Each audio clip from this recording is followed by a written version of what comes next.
Hi guys, I hope you're all well. It's Lorea here. It's August 16th, 2020. I'm sitting on a beach in the north of Spain, San Sebastian, and a couple of weeks ago before lockdown, I made a short video telling you that Spain was the most racist country that I've ever had the privilege of living in.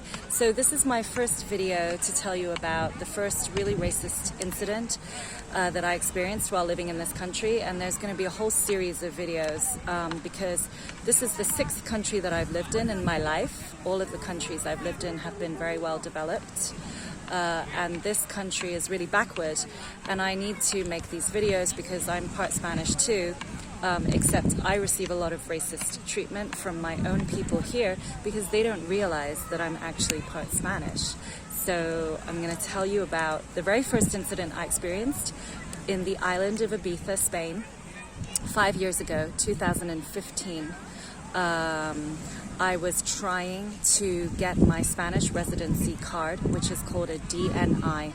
It's for anybody who's a Spanish national, okay? And if you're a foreigner in Spain, you get a NIE, an NIE, and that allows you to stay in Spain and to work here. And most people that have that are actually employed from overseas or are European Union members. But since I'm a Spanish person, I needed to get a DNI. And I went to the police station in Ibiza, and there was a group of policemen sitting in a semicircle in the main hall, and I told them I need to get my residency card, the DNI, and they said, no, you need to get the NIE. And I said, no, I'm a Spanish passport holder, so I need a DNI. And they said, how can you be a Spanish passport holder if you don't speak Spanish? Well, since when has it been a requirement by any country in this world that in order for you to be a citizen of that country, you need to learn a language, especially if you are native to that country, like you actually have Spanish blood? There's many people that are Spanish that were born in other countries, English-speaking countries, and can't speak Spanish. And in my case, my father passed away when I was 7, so I didn't really have an opportunity to learn Spanish very well. I grew up learning English, Chinese, and French. And I told them, I'm here to get my DNI. And they said, no, you're just like the other Romanians and Italians that come here during summer, all trying to get work. What are you doing here as a single woman? They were suspicious, and I think that they thought I was here to sell sex or drugs, which is kind of what a lot of single women who travel the world alone get, this type of attitude, of suspicion from people, which is a shame. And since I stood my ground and I started becoming a bit, defensive, like ballsy about my stance, a police officer came out from behind his desk, took my right hand, twisted it behind my back like this, okay? And then pulled my left shoulder back as well, took his hand, pressed it into my back, and pushed me out of the police station onto the street. Well, I was in such excruciating pain that I ended up sitting on the sidewalk, crying my eyes out because I couldn't believe what had just happened in my own country, in my father and my grandfather's country. My grandfather's 100% Basque. My father is half Chinese from Hong Kong and half Basque.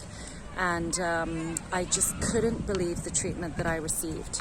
And some ladies walked past me.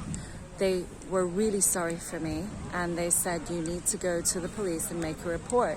Not this particular police, which was the Policía Nacional, but another police. So I went to the Guardia Civil of Spain, okay?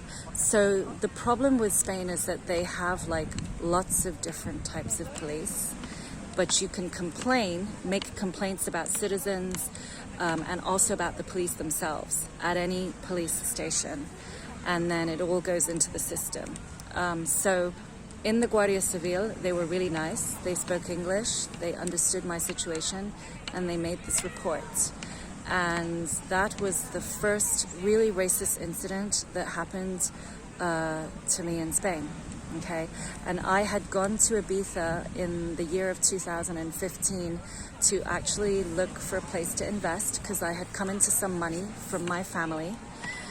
And since I had been to Ibiza over 10 times in my life, and this particular trip was the 11th trip, and I went on subsequently that year to make another 3 trips back to Ibiza to determine whether I would invest in that island or not. But every single trip subsequently gave me a worse and worse perspective of this island, okay? And that's why I ended up not investing in the island. But I'm going to let you know a lot more racist incidences that have occurred to me. So stay tuned on my YouTube and my Instagram channel, Lorea, also on Facebook, and I'll speak about the next racist incident very soon.